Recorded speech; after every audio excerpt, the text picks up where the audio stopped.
Hey yo, what's going on, you sexy ass motherfuckers? It's me. I'm back at it again, and today we're going to be doing part 1 to What If Deku was the reincarnation of Sanemi Shinazugawa, the Wind Hashira, from Demon Slayer. Now, before we get into the video, there will be spoilers from the Demon Slayer manga, so if you don't want any spoilers and if you haven't read through Demon Slayer manga, please, I highly suggest you to click off this video to get out of here. But if you don't mind for spoilers, or if you have already read through it, then hey, welcome. Also, I do curse a good amount, so if you don't like that either, get your ass the fuck out of here, because I don't want you here either. But I will have other Demon Slayer what is coming soon. I have one more, My Hero, which is What If Deku was the reincarnation of Gyome Imijima. Then I have Black Clover ones too. What if Asta was the reincarnation of Tengen Uzui? And what if Asta was the reincarnation of Gyu Tomioka? Now that we are done with that, let's get right into this motherfucking story. We begin this tale at the birth of Izuku Midoriya, when he is conceived and is finally pushed out of the womb. He doesn't have full green hair like his mother and his father, who has brownish hair. He actually has a full head of white hair, which to them is surprising because none of them have any family members with white hair. They don't have any genes that even carry white hair, because it's, genomes and shit like that. And so they're both confused. Hisashi, thinking that Inko cheated, goes to get a DNA test from the child. It comes back in a few weeks saying that they are father and son. They just don't know why, and they can't explain what reason there is for him having white hair. They also found out that he has a special type of blood. He has the rarest blood type in the world, which is AB negative. And so they are just like amazed and astonished, right? Their child has the rarest blood in the world, right? And they can't explain why he has white hair. So now they're just guarding him. So both Hisashi and Inko, guard Izuku with everything they have, right? They love him to death, they cherish him. And even though Izuku doesn't have any memories, he can kind of feel the warmth of his parents, right? It's kind of like a new feeling that he hasn't had in a very, very long time.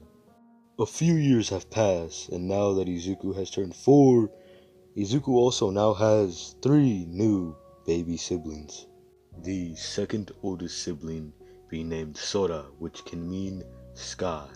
The third oldest sibling being named Akari, which can translate to red plum with kanji, and the youngest sibling being named Chiha, which can translate to 1,000 wings. Now, Sora is a male, Akari is a female, and Chiha is a female as well. So it's Izuku and Sora, who are both male, Akari and Chiha, who are both female. So it's a pretty even family.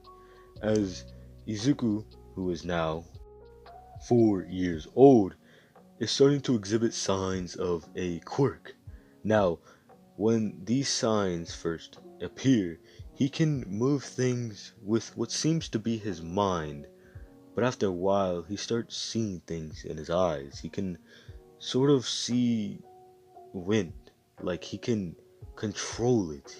When he controls it, he can see the way the wind moves and the way it is circulating around him with his own 2 eyes. He can control it and see it at the same time, which can give him better control of the quirk he has.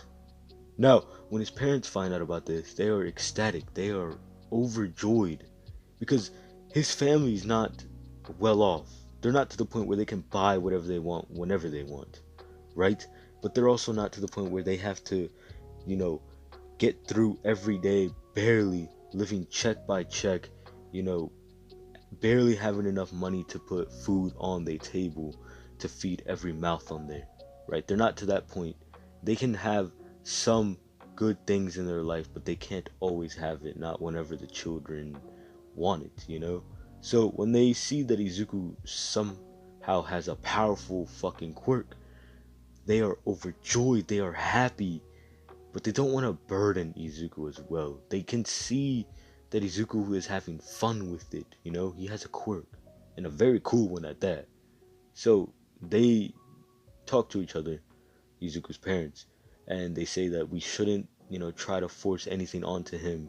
If he doesn't want to do what we want him to do, which is become a hero, then we will not make him become a hero. He can do whatever he wants, and we're not going to say anything to him. We're not going to influence him because we don't want him to be burdened by anything.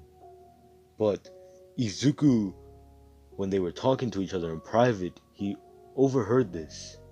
And he overheard something else too. His dad was about to get fired from his job. And when Izuku heard that, and even at 4 years old, having some sort of intelligence, knew that he had to do something about it. Even at 4 years old, he knew he could barely do anything. But even if he can, he's gonna try his best, his hardest to do something to help his family. So he ends up going to train out in the wilderness. When he asks his parents to go play, instead of going to play, he's going to train his quirk to the best of its ability so that he can become the greatest hero, so that he can support his family, but also save lives, because he has this innate instinct to help everyone around him, to see them smile like they've never smiled before. And after a while, Izuku is starting to get better and better at his control of his quirk. Now, we obviously have Bakugo who comes into the fray, as him and Bakugo are okay. Bakugo doesn't really like Izuku because he already has a quirk before him, which kind of pisses him off because, as you know, Bakugo has a sort of god complex, and so he doesn't like when people get ahead of him. But Izuku says it's fine, you'll have your quirk one day. As we skip to about a week after that, and when Bakugo was playing around with one of Izuku's siblings, Sora, he gets a little pissed off at him, and at this point he didn't know that his quirk was going to manifest right then and there, but by accident, he accidentally blows an explosion in Sora's face, ending up making a scar on his face. And when Izuku hears this as he was nearby, he looks at Sora, who's bleeding from his cheek up to his side of his face. He gets really, really fucking pissed off. He's a brother that will do anything to protect his younger siblings. He will do whatever it takes to protect his family. He's a very protective person. So when he sees what Bakugo did to his younger brother, he gets pissed off. As Izuku runs all the way over to Bakugo and left hooks him so hard in the face that he dislocates his jaw. As a 4-year-old child, he has that much strength. So he then uses his quirk to mess up Bakugo as much as he can with his, pretty basic use of his quirk, as he's controlling the air around him and kind of crushed some bones in Bakugo's body, making Bakugo cry out in pain, as both Mitsuki and Inko come out of the door running, as Inko sees Sora and Mitsuki sees Bakugo, and they see what Izuku is doing to Bakugo, and Inko pulls Izuku away, but he's still going, as Bakugo says, okay, I'm sorry, I didn't mean to, as Izuku's eyes are just filled with rage, and you can't get through to him, at least at this point, until Sora says, it's okay, Izuku, it's okay, as you see blood dripping down his face, but his eyes are filled with joy and happiness. As Izuku begins to calm down, and he says, "Oh, I'm, I'm sorry. I, I did, I didn't mean to go off like that." As Bakugo is saying, "You fucking asshole! Why? Why did you do that? My body hurts, mom, mom. I think he broke some of my bones." As Mitsuki, now looking at Izuku, pissed as hell, tries to run over to him to scold him, but then Inko says, "Your child must have done something to my son, because if you see right now, he is bleeding from his face. So my child have obviously had a good reason to beat up your child the way he did. Now, if you don't mind, right, I will be taking my child to the ER because I don't know what happened to him right now." As Mitsuki pulls away as she says, "Bakugo, we're going to the hospital now."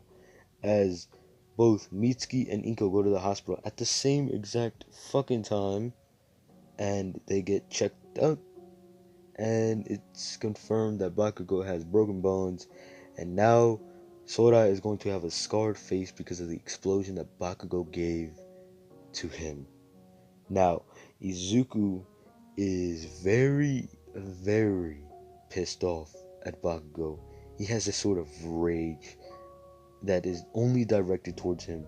Everyone else he is fine with, he is cool with, right? But Bakugo, that's someone, he really, really hates right now. So he doesn't even want to talk to him, he doesn't want to look at him, he doesn't want any of his family members going near him. Nothing of the sorts. As he makes all his younger siblings agree to never go near him again, as they all agree. And so now that that happens, we time skip a year, and both Hisashi and Inko have been struggling. Hisashi has not found a job yet. He was fired the same day that Izuku eavesdropped on them, hearing that he was going to get fired. Now, they have been going off the savings that they have been gathering over the years to, do some fun things and to buy a new house to accommodate their family more. But now that Hisashi doesn't have a job anymore, they have to dig into those savings to scrape by. And Izuku has noticed this a lot.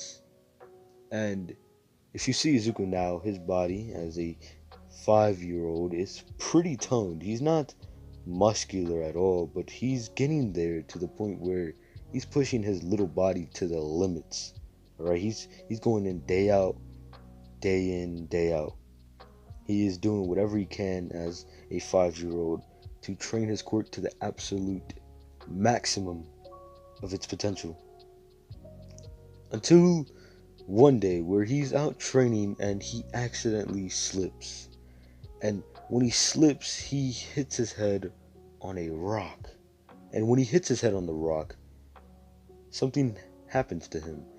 He starts to relive certain memories that he doesn't know where he got them from. They're not his, but they are. And where is he? He's very confused. He doesn't know where he is. All he sees is a person, the point of view of this person who has a sword taped around with a pinwheel, and it's serrated in green and light green, and he's killing these sort of monsters. They look like demons almost, with a rageful scream like a war cry. And he sees all the memories of the person, and he sees that his family got murdered by a thing that looks like a demon as well, and he killed that person. But then he finds out that that was his mother, and he doesn't know this yet, but this is Sanemi's memories. And once he finally goes through all of his memories, he wakes up in a cold sweat.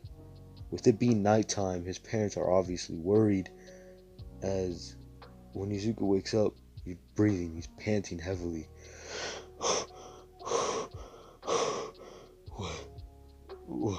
What happened? As now, Izuku's mentality is no longer the mentality of a 6-year-old child. It is now the mentality of a 25-year-old man. As then, Izuku feels his body has changed a little. He looks down and he sees that his body is bulked up just a little bit. He can see the difference, but it's barely ever so noticeable. And, he starts to remember everything that he saw when he got knocked out, as now his personality is no longer that of Izuku and a little bit of Sanemi's. It's more like it's Sanemi's personality mixed in a little with Izuku's. Sanemi's personality has now basically taken over Izuku's personality, meaning that he will now have a more type of fiery kind of attitude, but the only reason he has it is because of the things he remembers and because of the things he has kind of basically lived through. And he does care for people just in his own way, because as you know, in the manga, his brother did say he was the sweetest person in the world. As when Izuku looks around, he notices that it's hella fucking dark. And he then hears crackles around him. As then he turns around very suddenly as he hears growling. And not just one growl, but multiple. As Izuku feels that there are so many eyes just looking at him, ready to just kill him. And out of innate instinct, he dodges. And because of that instinct, he dodges a wolf who was about to take off his arm. And then Izuku yawns. This is going to be the easiest kill of my life. Come on then. As, like I said earlier, his mentality is no longer that of a child, but of a man. So, he takes joy in fighting now. As the wolves growl and they howl, as they all start running towards Izuku. As Izuku is using his quirk, but he's mostly training his body.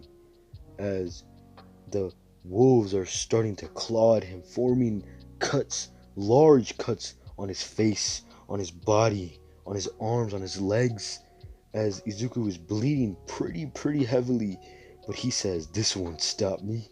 This isn't even enough. Hell, I could fight for 10 more days and still not die." From exhaustion. As then, out of nowhere, Izuku grabs a stick and he sharpens it with his wind quirk, peeling off edges, making it sharp enough to where it can stab things pretty deeply. And then he uses one of the wind breathing techniques. As Izuku says, "Now, first form, Dust Whirlwind Cutter." And this is where the swordsman, or the person who was using the first form of the wind breathing style, dashes forward and slashes in a horizontal type of cyclone pattern. So you can imagine it as he kind of spins, but he goes forward and he takes out every single wolf in his path. And all you see is just him covered in blood, with his eyes looking kind of demonic, but very happy, because he feels the adrenaline rush of that. He does love a good battle, even if it means almost losing his life. Then he starts walking back home. As when he finally gets back home, after an hour of walking, he knocks on the door and it immediately opens, as it's his mother and father standing at the door, both of their eyes just stained with tears and redness, as he sees his siblings all huddled up, just crying, as he smiles and he says, "Oh, I'm sorry," as he passes out, as his parents see all the blood that is just all over their child, as they immediately take him to the hospital. They don't know what's up with him. They don't know if this is blood or if it's someone else's blood. They're just worried. He's been gone for half a day, over half a day, and they don't know what to do. So they immediately take him to the hospital. He gets examined, and he gets stitched up as fast as possible. He is losing a lot of blood. He's lucky he hasn't even died yet. Now, the reason he hasn't died yet is because of his breathing techniques, because he can't stop the blood. They don't know how he stopped the blood, but they just know he did. And they thank everyone and everything for that, because it would have been a great tragedy if this child died without being able to accomplish anything in the world. And so, a week later, Izuku finally wakes up as he sees all these scars all over his body. And he kind of smiles and he says, "Who would have known I would have gotten these scars in this life too? Amazing. I love him already." As he gets up, and then he sighs as he rings the button as nurses come and they say, "You're awake. Don't move yet. We don't know if you're all healed up." As Izuku says, "I'm fine. I'm okay. I'm okay." As the nurses say, "Are you sure we could go get a doctor for you?" As Izuku says, "It's okay. Can you call my family, please?" As they say, No, they're already here. They just went to go get food." As Izuku says, "Oh, okay. I'll wait for them here then. I'll take a nap." As the nurses are like, okay. Just know that when you wake up again, we're gonna have to do checkups on you, so to make sure that everything is okay with you. Is that alright?" As Izuku says, "That's fine. That is fine. I'm a little tired again. So if you don't mind, I'll be taking another nap." As all the nurses do is nod their heads and get out of the room, as Izuku gets onto the bed, and he takes another nap, which only lasts him about 15 minutes before his family comes rushing back because they were told he woke up. As when all of his family gets in there, they all huddle around him and hug him as they wake up Izuku, and he actually gets up a little frightened because, Sanemi's memories and shit, so like, he got that high defense, you could say. So when he wakes up, he's ready to fucking punch someone, like, right out of this world, but he ready to murk someone, kill him. But then he notices it's his family, so he calms down instantly, and he just says, "Hi, I'm sorry I worried you. I didn't mean for that to happen." As both Inko and Hisashi scold Izuku for what he did, but also, thank him for coming back home alive, at least. As Izuku says, No, I'm sorry. I shouldn't have gone out there by myself. Can you forgive me, Mom, Dad?" As they both say, yes, we can. Just don't go doing dumb things out there again, please." As Izuku says, "Okay, I won't." As everyone else just hugs each other. And that goes on for like, a minute or two. As they finally pull apart. As they say, "Well, we're gonna be heading home now. Who wants to stay?" As, of course all of his little siblings want to stay. So they just say, "Well, never mind then, I guess we'll be staying here. Izuku, don't you have to go do your checkups now?" As he says, yeah, I'll be back." As Izuku goes to do his checkups, and everything turns out to be fine, regular and normal. So when he gets back, he says, "Oh, I'm alright, so we can start heading home then." As they all look at each other and they smile and they say, "Okay then, let's go." As they head home, and that's the end of that night. So from that day, we time skip about to when Izuku is 10 years old. By this time, his father has already found another job. Izuku does not have so much pressure onto his shoulders. It took his father about 2 years to find another job, so he kind of got this job recently, you could say. And he actually got a couple of promotions. He's really putting in the effort on becoming the best he can for his family. He's trying to do everything he can to provide for his family.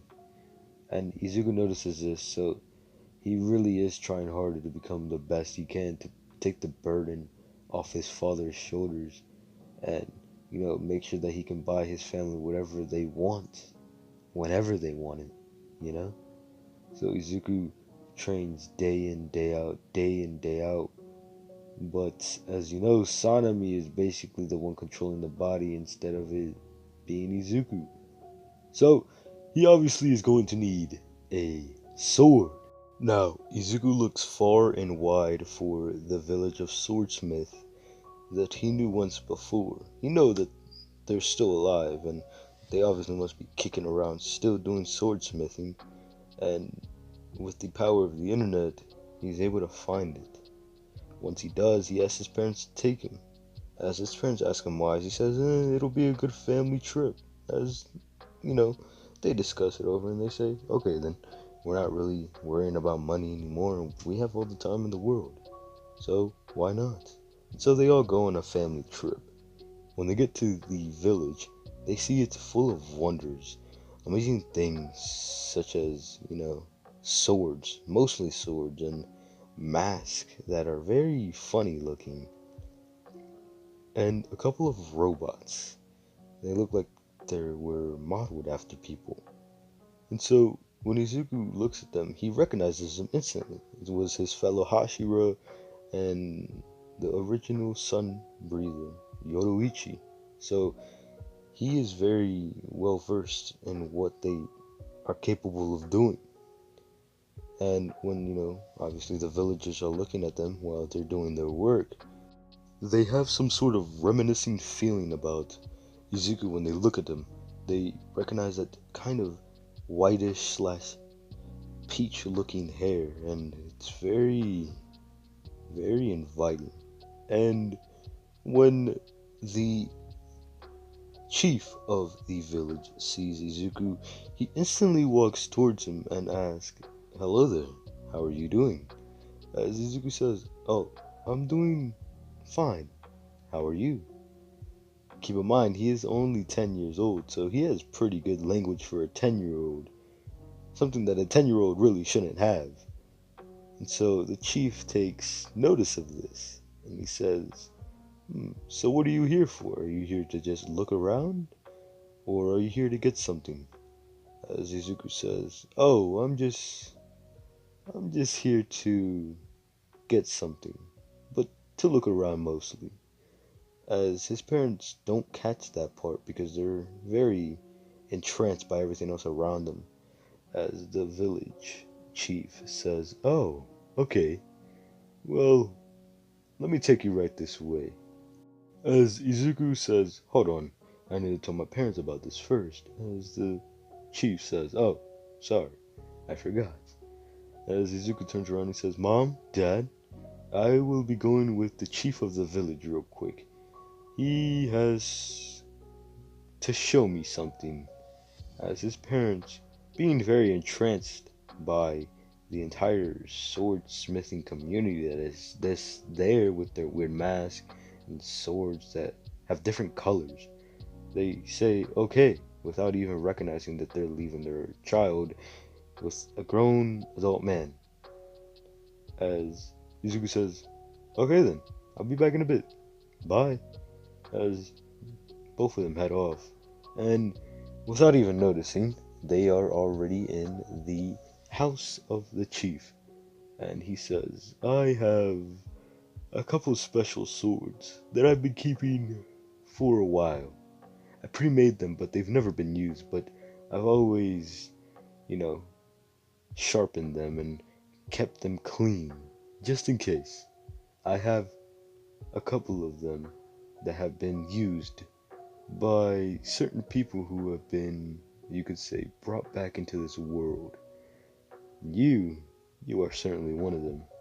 What's your name? As Izuku says, my name? Well, I go by Izuku Midoriya, but if you're talking about what I think you're talking about, then my name is Sanemi Shinazugawa. As the chief smiles and he says, so, I was right about my hunch. Well then, let me go grab you the sword. As he goes and looks for it and he finds it right off the bat. As he brings it towards Izuku, and he sets it down. As Izuku looks at the sword and he says, just how I like it. Perfect. Thank you, old man. As the chief says, ah, that foul mouth of yours. I know you don't mean it, but it is funny. No problem. Just come back over here if you ever need repairs. As Izuku says, will do, will do. And as soon as he takes the sword, it instantly changes colors to the green it had once before. As Izuku puts it in a sheath, and he says, well then, I'm off now to meet my family. But I will come back if I need repairs to the sword, which will definitely happen. So, thank you. As the chief says, no problem. You're welcomed here anytime. Wind Hashira. As Izuku smiles, and he walks off. As he finds his family, they look around for a couple of hours until they finally head back home. As his parents ask him where he got the sword, but he says, the chief showed me this and he said he'd give it to me. So, I gladly accepted. I made sure it didn't have anything weird on it, so I think it's safe. As his parents are like, alright then, but I don't want you anywhere near that. We'll hang it up on our wall. As Izuku then says, no, it's fine, it's fine. I'll make sure I won't do anything. I'll make sure that they won't touch it either. As he points to his siblings, as his parents smile and they say, okay then, sweetie. But just be careful, okay? As Izuku says, oh, will do. Will do. As then we time skip ahead 2 years to when Izuku is 12 years old. Right now he would be somewhere between 5th and 6th grade, and he has been living a very happy life, free from any worry and any conflict, as Izuku is having a normal day right up until he reaches home. When he gets home, he notices there is a lot of blood on the floor and on the walls, and as soon as Izuku notices this, he instantly ends up running to where the origin of the blood is. And when he gets to the living room, he sees his mother and father beheaded, with their heads on the table and their body sitting right in front of it. As Izuku takes a minute to throw up so much, as when he looks at it, he cries and he says, no, not again. Please, don't tell me. Don't tell me, not again. Not again. As then he says, wait, where are they? Where's Sora? Where's Akari? Where's Chiha? I need to find them now. As he goes looking for them, following a trail of blood, as when he opens the door to Sora's room, he notices that he's still alive, and that he's holding Akari and Chiha in his arms, protecting them. As then he says, oh, no. What happened here? As Sora says, someone came here looking for you. I don't know why, but they really wanted to kill you. They didn't want you to live. Please, it hurts, big brother. It hurts. As Izuku says, no. Don't think about it. Don't think about the pain. I'll help you soon enough. As Izuku instantly runs towards the closest thing he can find that can call an ambulance. As when he gets to it, he calls it immediately. He's saying that his oldest brother and his younger siblings are hurt. I don't know how badly and how much they'll live, but I need you here now. As They're telling him to calm down, but he says, no, damn it, I'm not gonna calm down when my brothers are almost gonna die, when my sisters are almost gonna die. How would I calm down in this type of situation? My mother and father are dead. As when they hear that his mother and father are dead, they recognize the gravity of the situation has intensified even more. As they say, okay, just hold still and wait just a couple of minutes. We'll get there as soon as we can. As Izuku says, thank you. As he just drops the phone, he doesn't even hang up. As he rushes towards Sora, who's bleeding pretty badly. As he says, it'll be okay.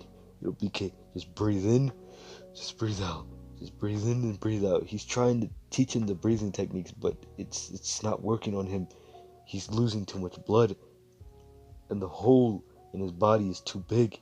As he's saying, breathe in and breathe out. Please just breathe in and breathe out. Breathe in and breathe out. As Sora is doing that, as he says, please, it hurts. Make it stop. Make it stop, big brother. Make it stop. As Izuku says, I'll make it stop soon enough. It's okay. Your big brother's here. I'll make it stop soon enough. Just calm down. Just keep breathing like I told you to breathe. Breathe in, breathe out. Breathe in through your mouth, breathe out through your nose. Just be okay, please. Damn it, I can't let this happen again. Please. As after waiting for what felt like the longest 15 minutes of his life, ambulance finally comes rushing towards his house. As when they get in, they tear Izuku off Sora, because Izuku was holding Sora, telling him to breathe in and breathe out over and over again for what seemed like eternity. As Izuku is just standing there crying, and he says, no, don't take him away from me. As they say, calm down, it's okay. As some of the people who are in there just see the dead body of Izuku's parents, as some of them throw up, as it's very unprofessional, but Izuku looks at it and he cries even more, and he says, no, not my mom and dad. Not my mom and dad. Please just let them be fine. Sora, please be fine. You did whatever you had to protect them, to protect your younger sisters. Just please tell me you'll be fine too. I can't lose anyone else, not anymore. Not after what I've been through. Not after what happened last time. I can't lose more family than I already have. Please be fine. As we cut 1 week into the future, as Izuku has now had the funeral for his mother and father that was arranged very, very quickly, as the community came together, and some of his family that he didn't know he had came together as well to hold this funeral. As after the whole session, Izuku is just standing there, as with his little sisters, they're crying as well, but Izuku has to toughen up. He's basically the man of the house now. They don't know where they're gonna end up. Izuku doesn't want them to be separated, but it seems that might be the case, as he just looks at his sisters and he says, it'll be okay. Alright? Your big brother's here now. It'll be okay. As Sora, on the other hand, is in the hospital, as he's recovering very, very slowly. And even Recovery Girl came to help, but even she couldn't do much. His injuries were that devastating to his body that it doesn't have enough energy to heal it up. As Sora is just waiting for him to be healed. As after a while, he finally recovers. As we cut to Izuku's perspective, as now he has to think of where his family is going to end up. He doesn't want to be separated, but it might happen. Even though As much as he hates the thought of him leaving his only family left, he knows that he most likely will not be able to do anything about it. He knows his family had money. His mother and father saved up a good amount after his father got a job. He also left a will right before his death. It was almost as if he knew he was going to die, as it says to leave everything to his oldest son and to please not leave them alone. As Izuku reads it with a tear in his eye, rolling down, as he says, why? Why did this have to happen? Why to me? Why now? Can I not just have a family, please? Please?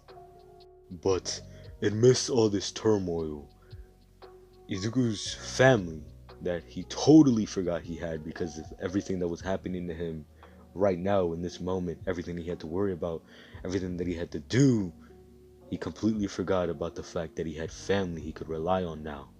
Or at least he thinks, right? He doesn't know them, so he doesn't know if he can truly rely on them. Now, you might be asking yourself, why didn't he know about them? Well, the reason he didn't is because his mom and dad had a falling out with their family because their family didn't want them to get married. But now that it's been over 12 years, right? They got married and they had Izuku right after.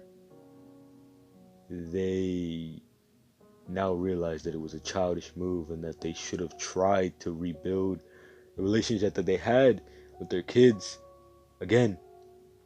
But they didn't want to bring that type of animosity towards them when they had a happy family.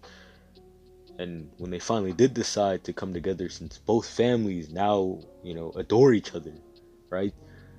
And they were going to tell them literally 2 weeks after Izuku's parents died, they were too late and they regret it all.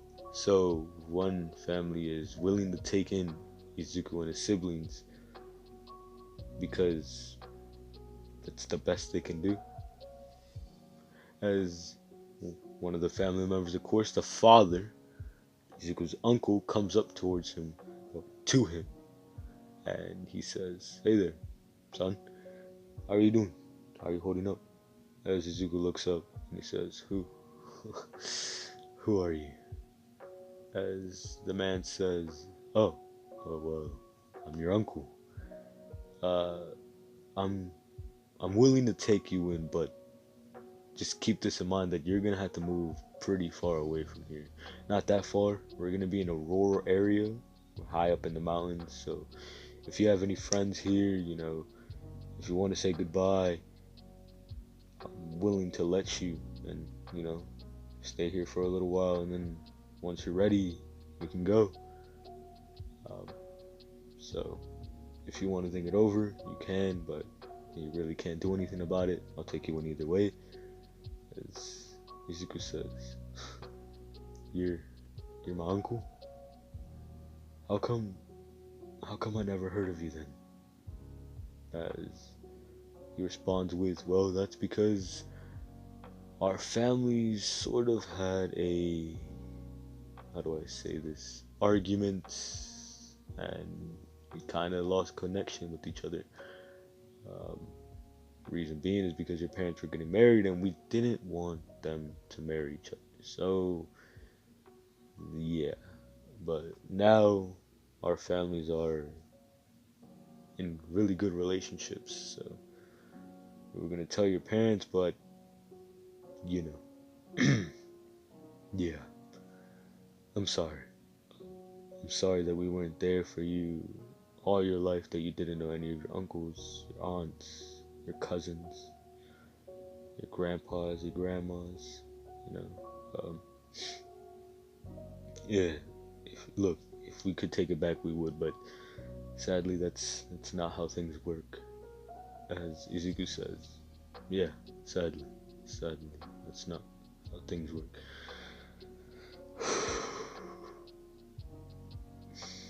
You know, I really did wish I said something to them before they died. I really wish they stayed here a little longer just to see each and every single one of their children grow up, have a family, but sadly, sadly that can't happen. So, yeah, I'll accept your offer, even though I have no say in it. Thank you. Thank you a lot. As Izuku goes in for a hug, as his uncle graciously accepts, and they sit there for a minute as Izuku lets out tears a lot. And now we time skip several years ahead to where Izuku is now 15. As you know, as I said earlier, he now lives with his uncle and his aunt. He has cousins, he knows them, he has a good relationship with them. He's built it up over the years, and he kind of sees his uncle and his aunt as a second mother and father. And as I said earlier as well, they live in a rural area high up in the mountains. And if you know anything about living high up in the mountains, is that there's less oxygen, right? So if you train in an area with less oxygen, your lung capacity will increase a lot, and it will also increase your training. And since it is a rural area, not many people are there to stop Izuku from doing what he does. So he trains basically all day like a maniac. And he also acquires more scars than he already had by killing wild game and chopping down a fuck ton of trees with his sword. As, one day Izuku finally decides to, go back to the city for a while. He asks his uncle and his aunt if he could go there for a little. As they say, yeah, you can go. We'll give you a little bit of money and you can go there for a while if you want. As Zuko says, alright, yeah, that'll be good. So, can I go tomorrow? As they say, yeah, you can go tomorrow. Um, where are you gonna stay though? As Zuko says, I'll just stay in a hotel. Uh, yeah. Unless, no, yeah, I'll stay in the hotel. That's all good. As they say, okay then. Alright, get your bags ready. You're gonna be staying there for a while. Izuku says, wait, why for a while? As they say, cause, you're growing up. Didn't you say you wanted to go to UA? You kinda have to force yourself to be an adult if you're going to a hero school. Because heroes see real shit. Okay? Yeah, as Izuku says. Oh, yeah. I understand what you mean. I'll be out for like 2 weeks. Alright? Is that good enough for you? As they say, yeah. Just please, Izuku, make some fucking friends. And that's what his uncle said to him, as his aunt obviously hits his uncle, and they have a little argument as Izuku says, alright, calm down please. I'll make some new friends, just like you want, since I don't really have any friends here. Only a little handful. It's gonna be a pain in the ass. As they say, okay then. Now, go to sleep, and we're taking tomorrow. As we time skip, obviously, to the next day, and Izuku is now going to the fucking city, back to his home, basically. And when he gets there, he says goodbye, and he spends the next 2 weeks just reliving past memories that he had of the place. As he's met a couple of people, but he met a group of people specifically during a day of something pretty major. There was this sludge monster that appeared, and he saw that the heroes were doing nothing because of it, and he also saw that they were a group of people stuck inside the sludge monster. And he said to them, "Are they gonna help?" And they said, "No, we can't do anything about it." Izuku said, "Damn, you're not real heroes at all. You're really willing to sit back and watch these people die? Nah, that's not how I work." As then he takes out a katana, seemingly out of nowhere, and then he says, "Now, 8th form, primary gale slash." As what Izuku does is he leaps into the air, unsheathes his blade, swings it so fast that he creates circular torrents of wind that instantly slices up the sludge monster while still saving the students inside of it. Perfectly fine. And when he lands, he sheathes his blade, puts it away. As he turns around, instantly runs up to the kids that were trapped. As he says, "Oh, are y'all fine?" As one of them says, "Yeah, we're fine. Just a little out of breath." Thank you a lot, man. Totally appreciate that. As Izuku says, yeah, but make sure next time you guys don't go down any obscure alleyways. That shit's really dangerous. All right. As the guy then says, "But you don't even look that much older than us. Besides your as Izuku says, my scars. Oh no, it doesn't matter. You can talk about them all you want. I got these from training. But yeah, how old are you guys?" As they say, "We're 15." As he says, "Oh, shit, y'all are 15 too? I'm 15 too." So, yeah, I guess you're welcome. As he gets up, and the guy who says, "Wait, hold on. You just gonna save our lives and not give us your name and not let us thank you? At least all of us thank you." As Zuko says, Nah, man, I don't need that. I don't want anyone's praise. That's what someone should do if they can. Not like these people over here." As he looks at the heroes who put their heads down in shame, as the reporters instantly start coming up to Izuku, as Izuku says, Nah, I'm not dealing with that." As he starts flying up into the air because obviously he can't control the wind, and he can see the wind currents as well. As the students are just like, "Yo, that's dope as fuck." And then he says, "Oh, wait, hold on. What's your name?" As Izuku says, "Oh, my name's Izuku Midori." Uh, Shit, actually, fuck it, here." As he gets a piece of paper, grabs a pen out of nowhere, writes his number down, he flicks it towards the guy, and he says, "Call me if you ever want to hang out with your friends. I'd be glad to. I've been looking to make new friends." And that is where I'm going to be ending off part 1 to what if Deku was a reincarnation of Sanemi Shinazugawa. Sorry that there was a lot of backstory in this what if part. But keep on the lookout for the next part, because that's about to have some pretty good shit in my opinion. But other than that, I have nothing else to say. Oh wait, hold on. Actually, yes I do. Leave a like, comment, and if you stay through to the end and you're not subscribed, well then please subscribe. I really would appreciate it. But other than that, I'ma catch y'all sexy ass motherfuckers later.